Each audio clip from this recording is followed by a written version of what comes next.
Hi all, this is Allmighty and welcome to this video. In this video we are going to talk about an endgame where we have one pawn on the white side and one pawn on the black side. Specifically, we're going to talk about situations where those pawns are on separate lines. We have a couple of use cases in this kind of endgames where the pawns are on separate lines, when they are on the neighboring lines, and when they are on the same line. Of course, neighboring lines are separate lines, but let's not go too deep into that. Let's just say separate lines are lines where there are two or more. Okay, so enough of the jibber jabber. Let's just move on to this position. So here we have white king in front of the pawn and black king is not in front of the pawn. And essentially if we just move and both pawns go up, okay, white goes up here but black goes down, they will just promote to a queen, and this is a drawn endgame because essentially you just give checks to the white king in this case because black is first to move until you reach the 50th move, and this is drawn by a 50 move rule.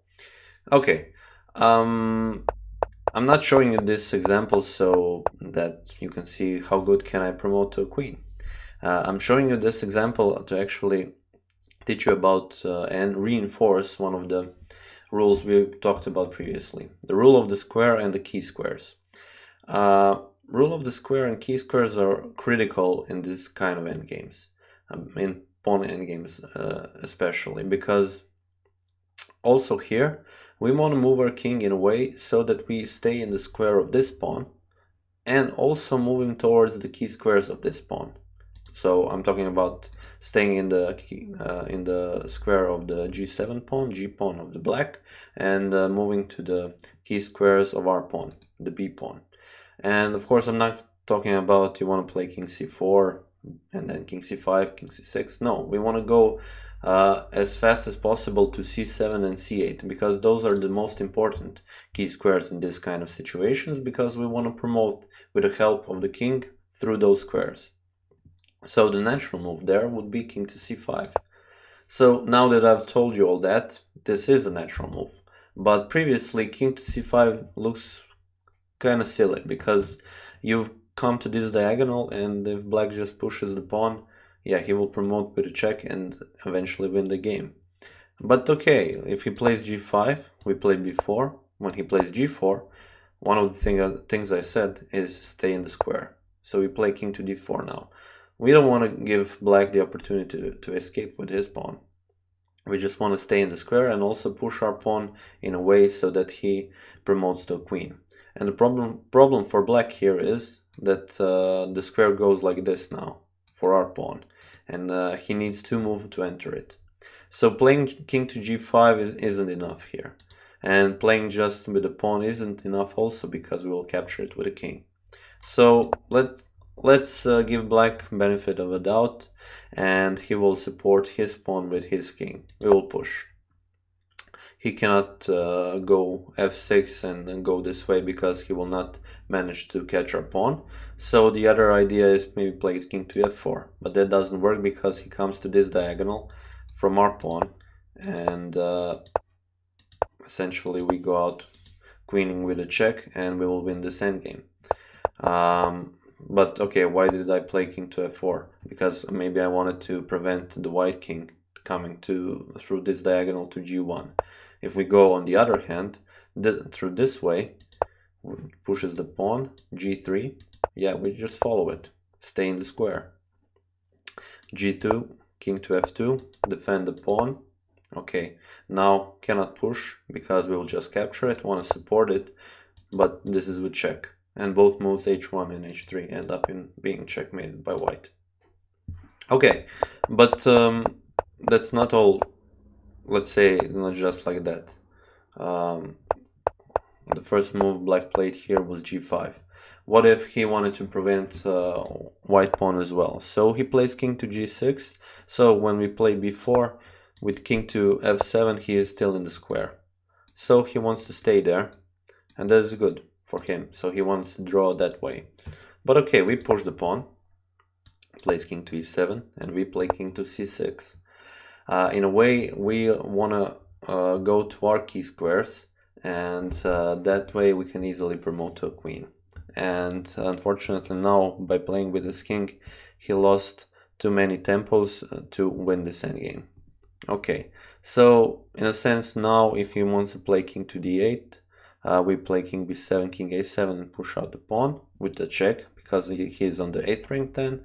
And if he wants to push the pawn, just like this, we just go to queen.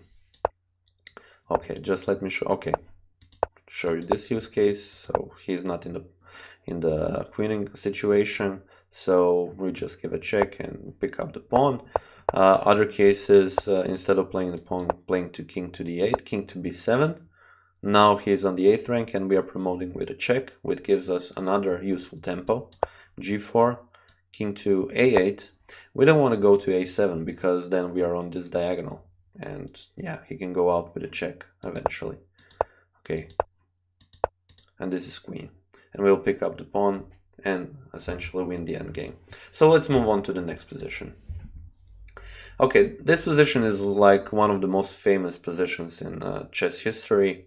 Okay, I give it a lot of credit because it's also a great position and a great study.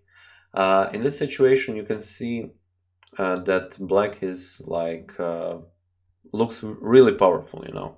I don't want to say winning because he is not winning, and I'm showing you this example because of that. The black pawn is on h5, which is like if white is first to move, he still needs 2 moves to capture it. So obviously, yeah, a very good position for the black pawn. And on the other side, the black king is only 2 moves to capture. He only needs 2 moves to capture the white pawn. So by playing c7 doesn't work because, yeah, black will just capture it, and yeah, he has this pawn, he will push it to queen and win this endgame. So what do we want to do? We want to remember the things I said from the previous example. Key squares, rule of the square. We want to move our king in a way so that we come closer to the key squares of our pawn. The nearest possible one here is d7, and we want to move our king in a way so that we come closer to this pawn and we want to enter his square. Okay, so king to g7 seems like a pretty reasonable move in this situation. And now, okay, if black just pushes, we play king to f6, and if he pushes again h3, we now have king to e6, and now we are just only 1 move away to promoting, to coming to the key square we wanted to come, d7, and now by pushing c7, okay, in this situation, if black wants to prevent, plays king to b7, we just come nearer, and yeah, essentially he has to go out with a queen, but we do as well, and this is a drawn endgame. So this is like one of the first examples that I wanted to show you in this position. So essentially, if black doesn't move with the king, we will just come king e6, king d7, and push the pawn, and we are just in time to promote. But okay, when we play king to f6, maybe he wants to pick up the pawn, play king to b6. But now we play king to e5. Again, we want to come closer to the square of this pawn, which is this one, right? Okay, usually start with the diagonal because it makes more sense, but okay. And again, we want to come to d6, d7 to help our pawn to get to a promotion. And now in this situation, black has 2 options. He can capture the pawn, we come king f4, and capture the pawn essentially.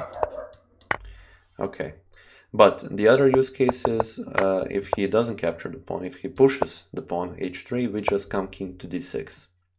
And now the only like reasonable thing he can do, he can push his pawn, promote it, and we promote it like this. Also, he could have played here king to b7, but that is the same situation as previously. We just play king to d7, and yeah, this is even with a check, so we are first to move and give checks. So this is pretty much it for this position. As I've said, if we go back to initial position, white, by playing through this diagonal and coming closer to this pawn and essentially keeping an eye on the opponent's pawn, yeah, he can draw this endgame. This is really powerful stuff and really interesting in all the things you can learn about chess. So yeah, this is for the first section. We'll see one more position in the next, and this will be pretty much it for this video. I just wanted to show you this interesting position because in a way you will see how by playing certain moves you can push the black king away. Okay, so first, as I've said in previous sections, key squares and rule of the square. To cover both of those things, the best move to play here is king to d4. Okay, we don't want to go king to d5 to move that fast to our key squares, but rather also be in a situation where we are blocking off the black king, and also being here, black has to play 2 moves with the pawn to come to a4, and we are still in the square of this pawn. So okay, king to d4 first move, and when he just pushes the pawn, okay, we are on c5, and when he plays a3, we are staying in the square, and the black king cannot manage to come to this pawn because he is out of the square. Okay, so this is the first situation, and obviously now, as you can see, black doesn't want to just push the pawn. He wants to come around with the king. So hey, okay, king to f4, c4. We push the pawn. Again, black lost 1 tempo with the king. We will just push the pawn if he pushes the pawn. If he moves the king, we will also move the king. Okay, and why is that? For example, here, when he plays to f5, we can play king to d5, and if he starts pushing the pawn, we push the pawn and we will go out with a check. And this will give us 1 necessary tempo before he comes to a2. So again, he doesn't want to do that. Instead, he goes king to f6.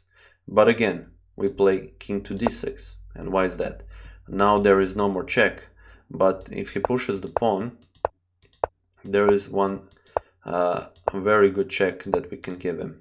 So he also promotes, but now queen to h8 works in our favor. And when the king moves, we will just capture the queen. So once again, he doesn't want to stay on f6. Doesn't push the pawn, he plays king to f7, and now we will play c5.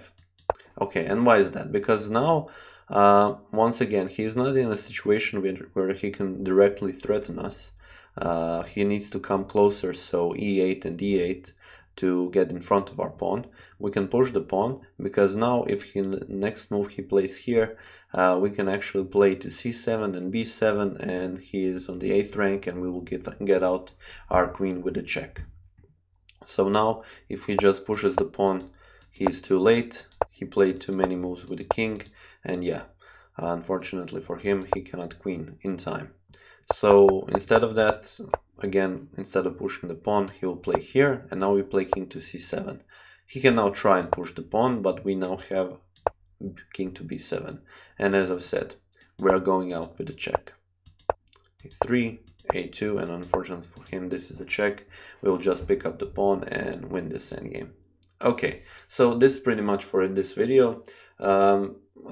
Smaller amount of positions, but more complex, and more things you can learn on, and more things that can actually go and maybe even show to your friends. Okay, I just prepared for the end a couple of situations where you can try and solve them. So this is the first situation or example, this is the second one, and this is the third one. Okay, so as previously, you can write the solutions down in the comments, or you can message me if you need any help with them. In these situations, white or black can even win or draw the endgame. You just write a couple of lines, yeah, and premise them with saying, is white winning, or is it a drawn endgame, or is black winning, perhaps. Okay, so I would like to thank you for watching this video, and I will see you next time.